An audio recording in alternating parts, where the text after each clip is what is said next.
싱가폴이라고도 불리기도 하고 싱가포르라는 나라에 도착하게 됩니다. 이 나라에는 다양한 문화가 있고요.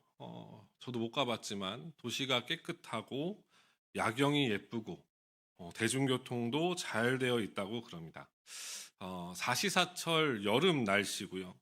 언어는 영어, 중국어, 말레이어, 타밀어를 사용하지만 어느 정도의 영어만 쓸 줄 알면 기본적인 의사소통이 가능해서 많은 관광객들이 찾는 나라 중에 하나가 이 싱가포르이라고 합니다. 그런데 이 싱가포르를 여행할 때 한 가지 주의할 점이 있는데 그건 작은 도시국가인 이 싱가포르가 자신의 나라를 안전하고 또 깨끗하게 유지하기 위해서 강력한 규제를 시행하고 있고 이것을 위반할 시에는 매우 높은 벌금을 내야 한다는 것입니다. 가장 대표적인 게 껌이라고 그래요. 껌. 싱가포르에 들어갈 때는 껌이 반입이 안 된답니다.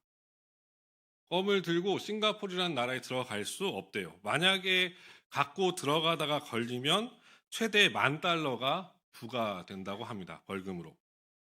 당연히 싱가포르라는 나라에는 껌을 파는 가게 없고요. 싱가포르 어디에서도 껌을 구할 수 없답니다. 혹시라도 길에서 껌을 씹다가 걸리면 최대 $1,000의 벌금을 그 자리에서 부과하게 된답니다.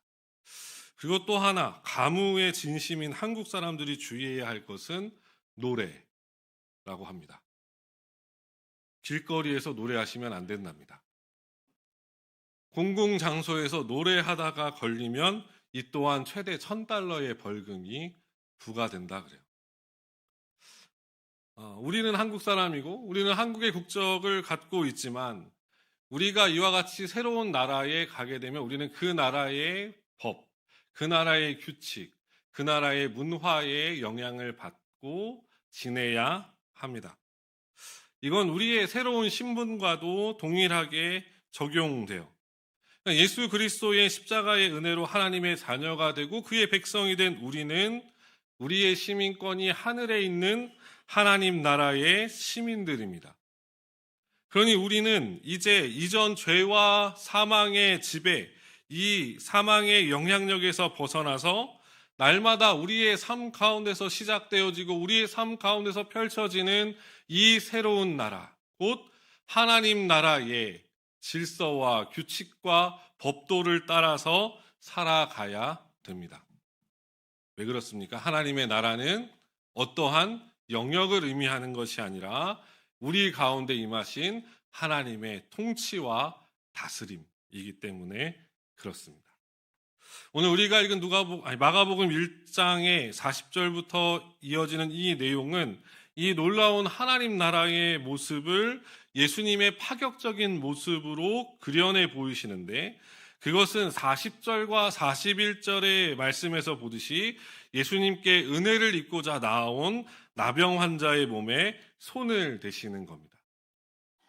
이 나병 환자에 대한 규례가 구약 레위기 14장, 11장, 민수기 또 11장에서 기록되어져 있는데 나병 환자는 다 아시다시피 부정한 사람으로 율법에서 취급되죠.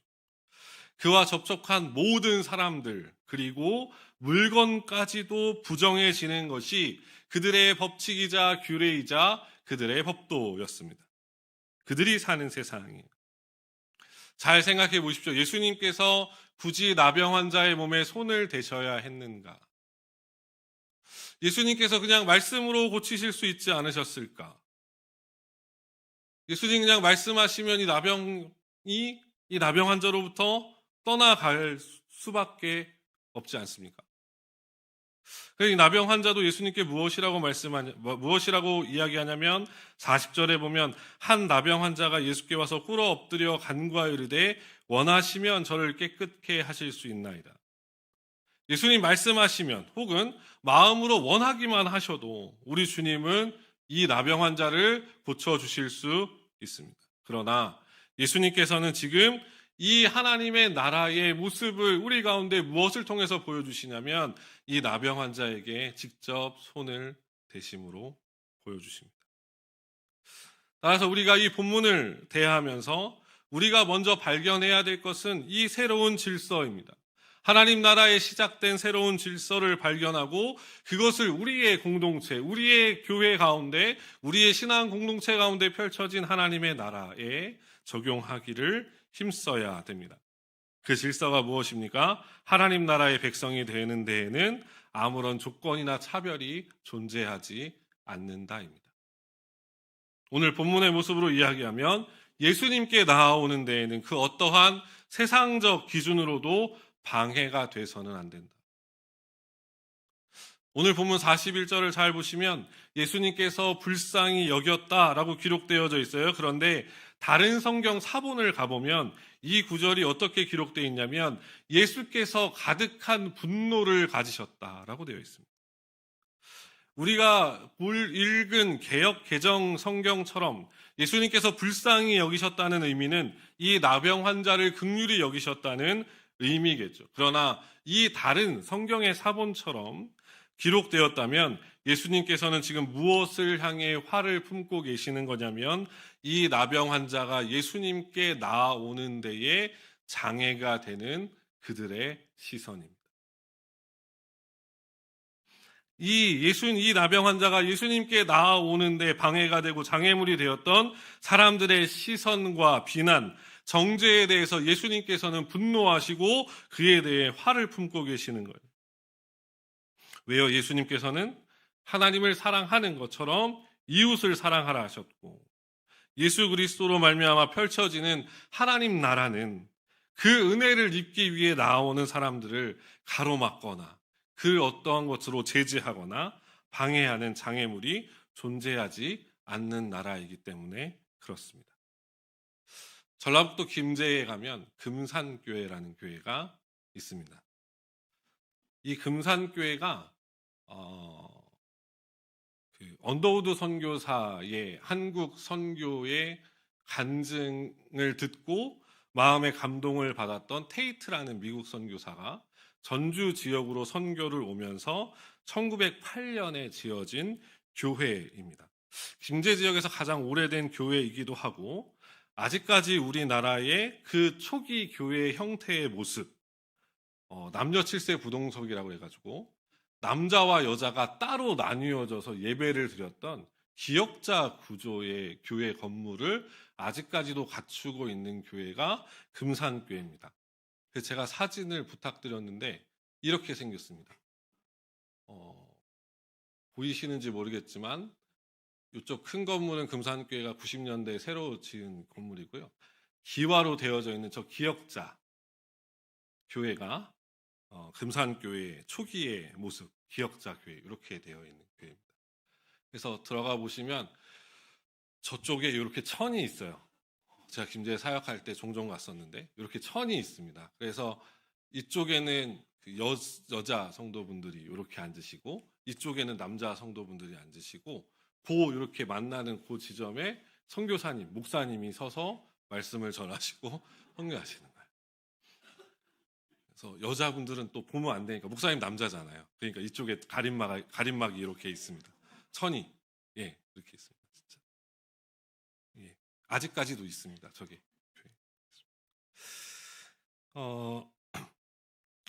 이 금산교회에 유명한 이야기가 하나 있는데 이 테이트 선교사님을 통해서 금산교회의 초기 멤버가 되었던 복음을 영접했던 두 사람이 있어요. 한 사람의 이름이 조덕삼이라는 이름이고 또 한 사람의 이름은 이자익이라는 사람의 이름입니다. 조덕삼은 김제 지역에서 유명한 유지이자 양반이었고 이자익은 이 조덕삼의 집에서 일하는 마부, 그러니까 조덕삼의 종이었습니다. 그런데 이 두 사람이 테이트 선교사의 복음을 듣고 둘 다 예수님을 영접하고 나란히 금산교회에 출석하면서 금산교회를 열심히 섬긴 거예요. 그러던 중에 이 두 사람 모두가 장로 후보가 됩니다. 그런데 이 투표에서 장로 선출 투표에서 이자익 씨만 장로가 되고 조덕삼 씨는 장로 선출에서 떨어지게 돼요.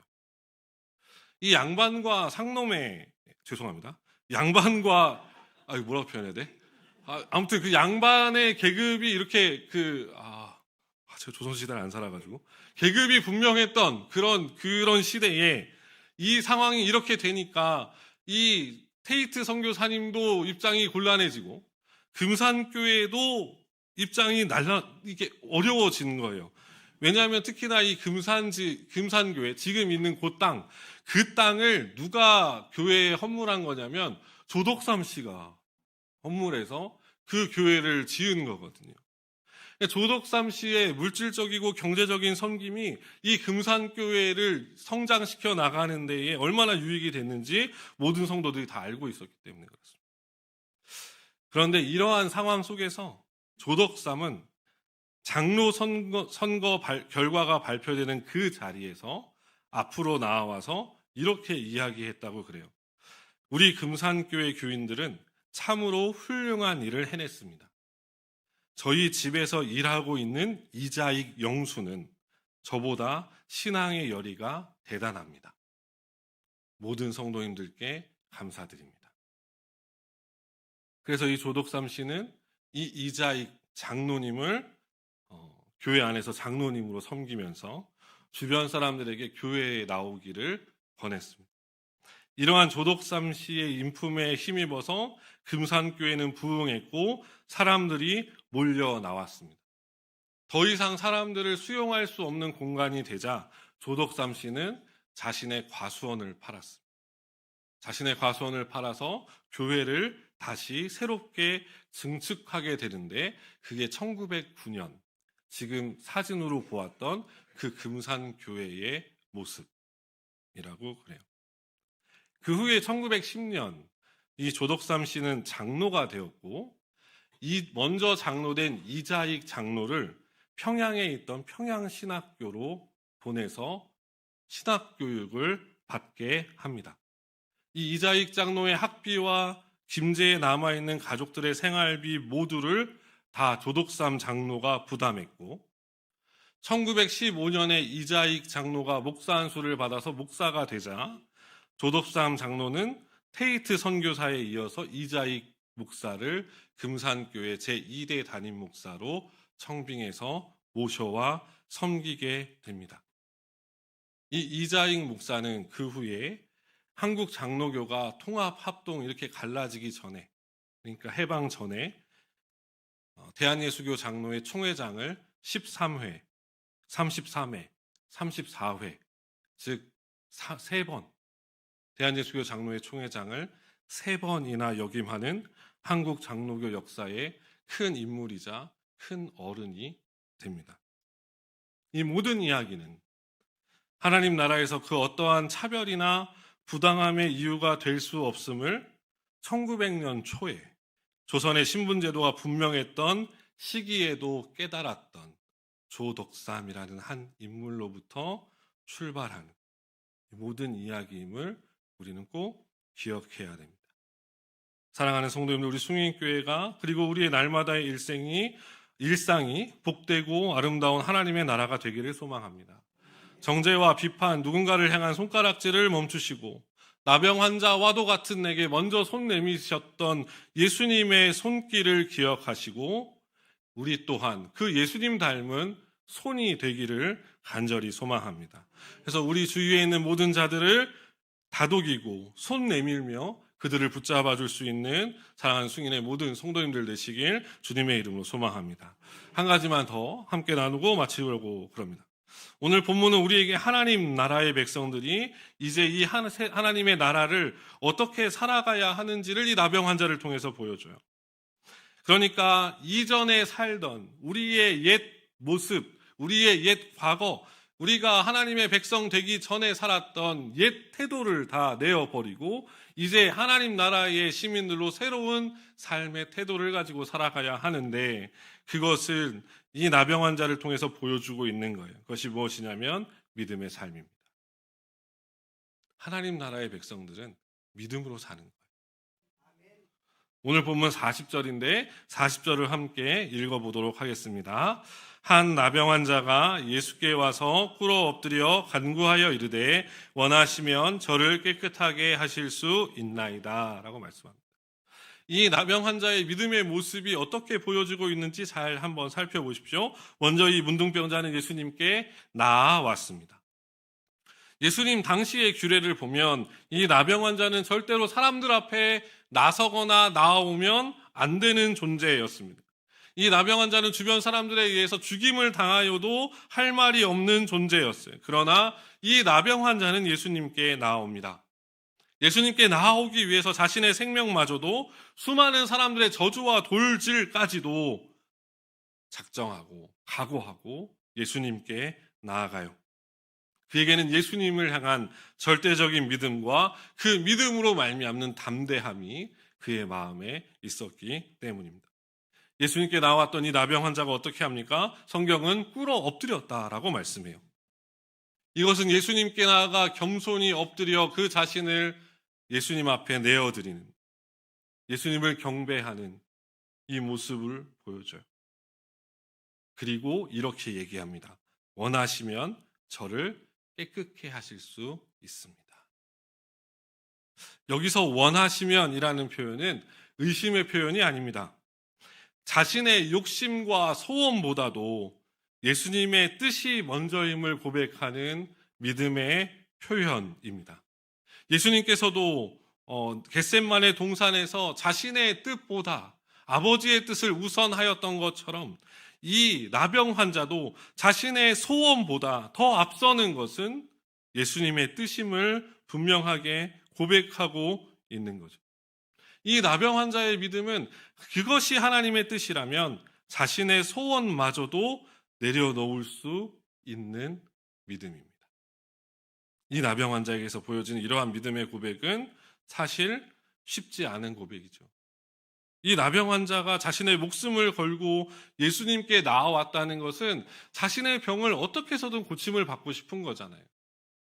그러나 예수님이 원하지 않으시면 이 소원까지도 겸허히 저는 내려놓을 수 있습니다. 어쩌면 이 나병 환자의 고백이 오늘 우리를 부끄럽게 할지도 모르겠습니다. 사랑하는 성도님들, 마가복음은 다른 복음서에 비해서 짧은 성경입니다. 예수님께서 나병 환자를 고치신 사건은 매우 놀라운 사건이지만 동시에 이 나병 환자의 모습이 자세히 기록되어져 있는 것은 오늘날 우리에게 이 나병 환자의 믿음의 모습이 하나님 나라를 살아가는 백성들이 보여야 할 믿음의 모습임을 가르쳐주고 알려주기 위함입니다. 그러니 사랑하는 성도님들, 믿음으로 하나님께 나아가시기를 소망합니다. 이유와 환경을 핑계에 삼지 마시고 다른 사람들의 눈치 보지 마시고 하나님 앞에 그 은혜의 보좌 앞으로 나아가시기를 소망합니다. 그리고 가장 낮고 겸손한 자세로 하나님께 나아가시고 하나님의 뜻을 구하시고 그 뜻을 가장 최우선으로 삼고 전적으로 하나님께 내어 맡기며 하루하루를 살아가시기를 소망합니다. 믿음은 단순한 지식이 아닙니다. 믿음은 단순한 감정이 아닙니다. 믿음은 우리를 움직이는 원동력이자 우리의 삶이 돼야 되고 야고보서의 말씀처럼 행하는 것입니다. 오늘 우리 가운데 임하신 하나님의 나라를 믿음의 눈으로 바라보시고 믿음으로 살아가셔서 하나님 나라의 백성됨의 은혜와 능력을 날마다 경험하시는 사랑하는 수인의 성도님들 되시길 주님의 이름으로 축복합니다. 말씀을 정리할게요. 사랑하는 성도님들, 운전 다들 하실 겁니다. 운전해 보시면 음주 단속을 경험해 보신 적 있으실 거예요. 음주 운전 아닙니다. 음주 단속입니다. 보통 우리나라는 음주 단속 어떻게 하냐면 경찰관이 이렇게 잡아 세운 다음에 이렇게 그 기계를 이렇게 대죠. 이제 불라고 얘기하잖아요. 후 불어보세요. 후 더 세게 불어보세요. 후 이렇게 하잖아요. 저도 한국에 있으면서 이렇게 음주 단속을 몇 번 경험을 했거든요. 제가 호주 간 지 얼마 안 됐을 때 음주 단속을 경험한 적이 있습니다. 옆에 아내를 태우고 뒤에 저희 첫째, 둘째를 태우고 백주 대낮에 큰 길에 백인 경찰관이 차를 세우고 창문을 내리라고 그랬어요. 창문을 내렸죠? 그랬더니 이제 뭐 날씨가 좋다, 뭐 딸들이 귀엽다, 막 뭐 이렇게 영어로 막 얘기를 해요. 그럼 저는 뭐 응? 영어는 리액션입니다. 영어의 80%는 리액션이에요. 걱정하지 마세요. 외국인을 만나셔도 두려워하지 마세요. 리액션만 잘하면 다 됩니다. 우리 이렇게 해서 넘겼어요. 그랬더니 저 음주 측정기를 이렇게 되더라고요. 네, 그 배경 경찰관이 이렇게 얘기했습니다. 카운트 10 이렇게 얘기를 했어요. 카운트 10. 그래서 제가 음주 측정기를 후 하고 불었습니다. 그랬더니 배경 경찰관이 이 표정이 이렇게 싹 굳어지더니 다시 음주 측정기를 이렇게 들이대면서 카운트 10 이렇게 소리를 지르는 거예요. 그래서 저는 이렇게 더 긴장을 해가지고 더 세게 불었어요. 확 막 이렇게. 이 백인 경찰관이 저를 한동안 되게 무섭게 쳐다보더니 다시 음주 측정기를 갖다 대고 진짜 거리가 떠나가라고 카운트 10 막 이렇게 외치는 거예요.